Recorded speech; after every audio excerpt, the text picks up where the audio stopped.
자,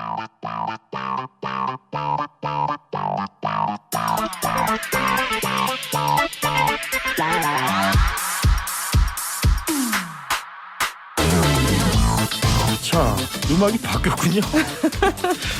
화요일 아침 법률 이야기를 나눠보는 그럴 법도 하지. 김지미 변호사 나오셨습니다. 어서 오십시오. 네, 안녕하세요. 네, 음악이 바뀌었는데 우리 둘 다 무슨 음악인지 몰라요. 뭔지 몰라요. 지난주까지는 깡이었었는데 네. 우리 김지미 변호사의 등장 음악이 바뀌었습니다. 뭔가 잘 어울리는 것 같습니다.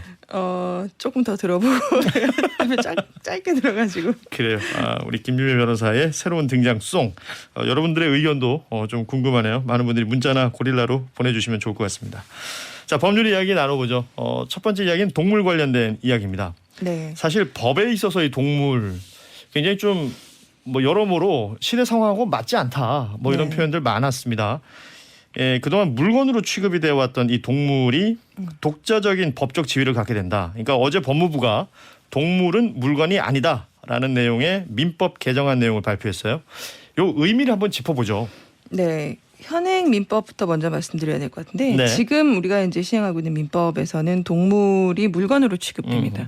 그러니까 이걸 특별히 동물을 물건으로 본다 이런 조항이 있는 게 아니라 그냥 사람만 인격이 있는 것이고요. 네네. 이렇게 나머지는 그냥 다 물건으로 돼버리기 때문에 동물도 당연히 이제 물건으로 취급이 됐던 것이고 그것 때문에 동물들에 대한 어떤 보호가 제대로 이루어지지 않는다. 이게 시대가 좀 변화함에 따라서 동물들이 우리 생활에서 차지하는 어떤 지위나 이런 것들도 많이 변했잖아요. 그럼요. 네. 반려동물 키우시는 분들도 많고 그래서 이 동물 보호해야 되고 좀 존중해야 된다는 공감대가 사실은 이제 점점점 많이 형성이 됐었고 2018년도에 한 여론조사를 했었는데 이때 동물과 물건을 구분해야 된다라는 의견이 90%가 넘었다고 네, 하죠. 네. 그래서 이번에 이제 법무부에서 정부주도 입법을 하는 거예요. 그래서 동물을 이제 물건의 범주에서 제외 한다라는 조항을 이제 따로 두겠다라고 하는 거죠. 네.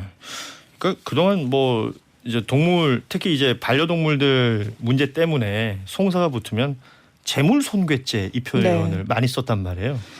그러니까 지금 이제 동물보호법에 있는 동물 학대죄 말고 그 밖에 동물에 대한 어떤 손상이나 그런 걸 끼쳤을 때 이걸 이제 제물로 물건으로 봤기 때문에 그 주인의 물건을 훼손한 것과 똑같이 형법적으로는 평가가 되는 거였어요. 그래서 그렇군요. 재물손괴죄로 다룰 수밖에 없고 이게 민법상 손해배상 청구를 하더라도 우리가 예를 들어서 굉장히 아끼던 반려동물이 죽거나 다치게 되었을 때 우리 보통 이제 요즘에 가족같이 표현을 하잖아요. 그럼요. 네. 그런데 정신적인 손해가 굉장히 클 수도 있는데 물건이 없어진 것과 똑같이 취급이 되기 때문에 정신적 손해에 얼마 대한 이렇게 배상, 가격 매기고 막 그러잖아요. 네, 배상을 못 받고 그것도 그 동물의 어떤 시장 가격에 따라서만 배상을 받을 수밖에 없는 그런 문제점이 있었는데 이번에 이제 물건이 아니다라고 하게 되면 당연히 이제 따라오는 후속 법률들이 동물 학대에 대한 처벌도 당연히 높아질 수밖에 그렇죠. 없고요. 처벌도 세질 테고. 네, 반려동물 다치거나 죽은 경우에도 손해배상 범위가 늘거나 아니면 이제 정신적인 손해에 대한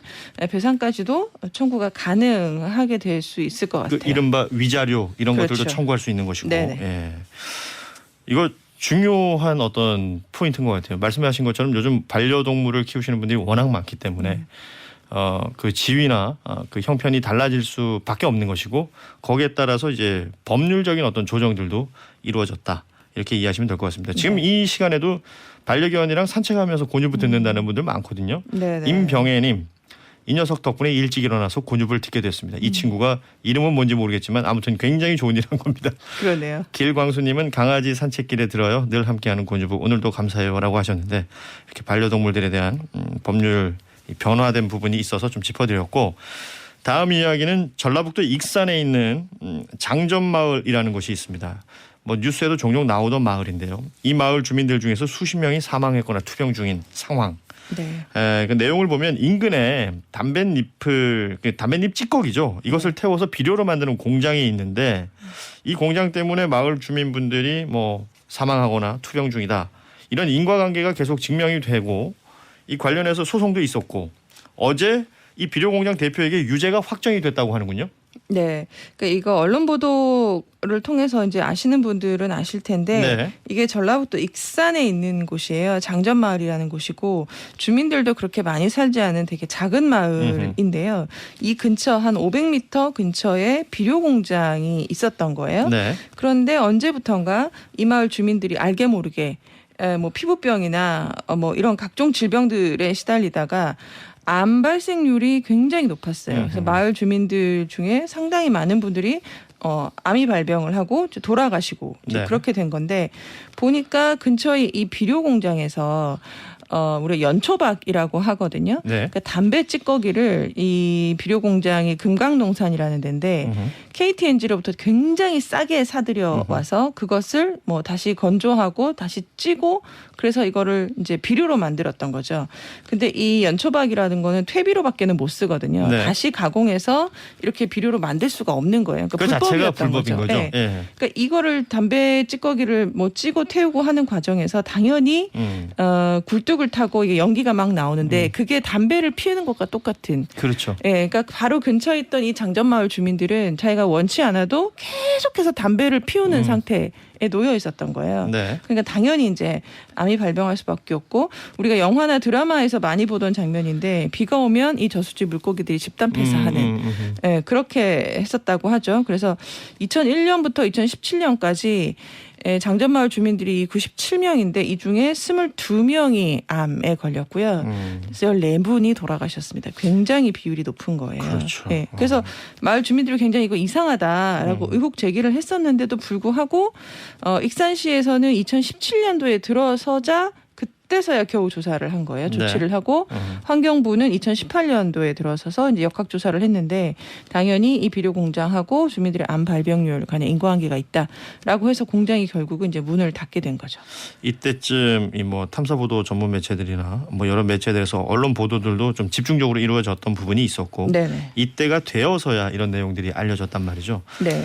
그러면 지금 뭐 사망하신 분들도 그렇고 지금 투병 중인 이 장전마을 주민들 피해 보상 관련해서는 누가 또 어떻게 해줘야 되는 건가요, 이게? 그러니까 이 비료 공장 대표한테 어제 이제 대법원에서 징역 2년이 네. 선고된 게 이제 확정이 됐어요. 이렇게 되면 보통 같은 경우는 당연히 이제 불법이라는 거는 이제 입증이 된 거나 마찬가지이기 네. 때문에 이제 손해배상 받을 수 있는데 문제는 말씀드린 것처럼 이 업체가 이미 파산을 했다라는 그러니까요. 거죠. 예. 불법 영업 때문에. 그래서 이 업체에게 직접 뭐 손해배상을 받는 방법은 사실은 요원해 보이고요. 대신에 주민들이 이제 전라북도와 익산시가 사실은 관리감독 그 책임이 있기 때문에 관리 감독을 처음부터 철저히 하게 했다라면 피해를 굉장히 막을 수 있었겠죠. 근데 이제 그러지 못했다라는 이유로 전북도 이제 전라북도와 익산시를 상대로 지금 소송을 진행 중이에요. 네. 그래서 뭐 돌아가신 분의 상속인들 그다음에 암만 뭐 14명 22명일 것이지 다른 질병들도 그럴 굉장히 수 있죠. 많거든요. 예. 그래서 지금 거주하고 있는 주민들과 함께 이제 소송을 제기를 했고요. 지난 1월에 이제 조정이라고 해서 이게 판결까지 가지 않고 중간에 양 당사자가 뭐 조금씩 뭐 양보하고 합의해서 결론을 조출하는 그런 그 절차를 조정이라고 네. 하는데 조정이 이제 성립이 되면 이거는 판결과 같은 효력이 생기거든요. 그래서 네.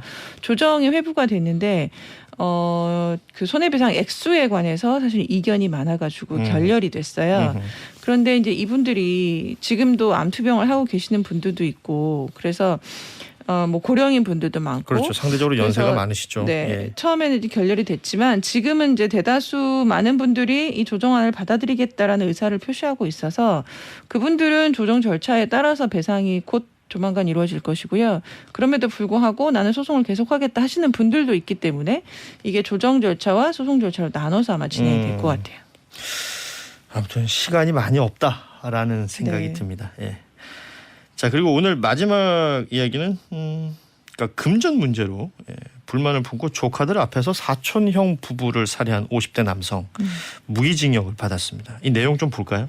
굉장히 잔인한 거고요. 참 그러네요. 돈이 예. 뭐길래 이런 정말 우리가 인면수심 뭐 이런 얘기 하는데 이게 그 사촌 형 부부를 사촌 동생이 집에 찾아가서 이제 흉기로 잔인하게 살해를 하는데 네. 특징은 이 조카들이죠. 이 피해자들의 자녀가 자다가 깨서 그 장면을 본 거예요. 그리고 말렸다고 하죠. 예. 그런데도 불구하고 이제 그 앞에서 잔인하게 살해를 한 거예요. 그러니까 그 자녀들 입장에서는 굉장한 정신적인 충격을 받았겠죠. 네. 그래서 이 사람이 당연히 체포가 되고 그 또 현장에서 자해를 했다고 하죠. 이 사람도 체포가 돼서 재판을 받고 있는데 1심에서는 징역 40년이 나왔어요. 예. 근데 피고인은 처벌이 무겁다라고 항소했고 검찰은 가볍다라고 각각 항소를 한 상황이었는데 네. 항소심에서 오히려 무기징역으로 형이 가중이 됐습니다. 근데 이런 경우가 흔치는 않거든요. 그렇군요. 예, 피고인 검찰도 항소를 하긴 했지만 피고인도 항소한 상황에서는 형을 이렇게 높이는 경우가 그다지 많지는 않아요. 그런데 방금 말씀드린 것처럼 이 유족들, 이 조카들이 저 사람이 나오게 되면 우리까지도 해야 할 것 같다. 뭐 이런 걸 당연히 그 현장 얼마나 잔인하게 살해하는지를 봤기 때문에 그렇죠. 당연히 그런 예, 두려움을 예. 가지고 있을 거고요. 이게 부모가 죽는 모습을 현장에서 봤기 때문에 정신적 고통이 극심하다라는 것도 양형의 이유가 돼서 무기징역이 선고된 사례입니다. 이런 끔찍한 일이 뭐 그야말로 돈 때문에 벌어졌다니까. 예. 그러니까 이게 월급 제대로 안 줬다라는 것 때문이라는데 참 너무 그래요. 네. 무기징역. 그러니까 다시는 그 피해자들 주변에 나타나지 않도록 하는 뭐 그런 취지의 어떤 양형이 아니었을까 싶은데 네네. 오늘은 그럴 법도 하지 여기까지 살펴보겠습니다. 오늘 이거 끝나면서 아까 앞서 틀어줬던 그 등장송 짧게 좀 들려주실 수 있어요? 우리가 좀 익숙해져야 될 필요가 있을 것 무슨 같은데. 노래인지 모르겠어요. 예. 자, 김지미 변호사 보내드리면서 요 음악 좀 짧게만 한번 들려주세요. 네. 드라마 모범택시의 OST에 있었던 음악이라고 합니다. 네, 예. 모범택시 굉장히 재밌게 봐서 네 저는 다음부터 이 음악 좋습니다. 들으면 우리 김지미 변호사를 떠올려 주십시오. 그럴 법도 하지 김지미 변호사였습니다. 고맙습니다. 네 감사합니다.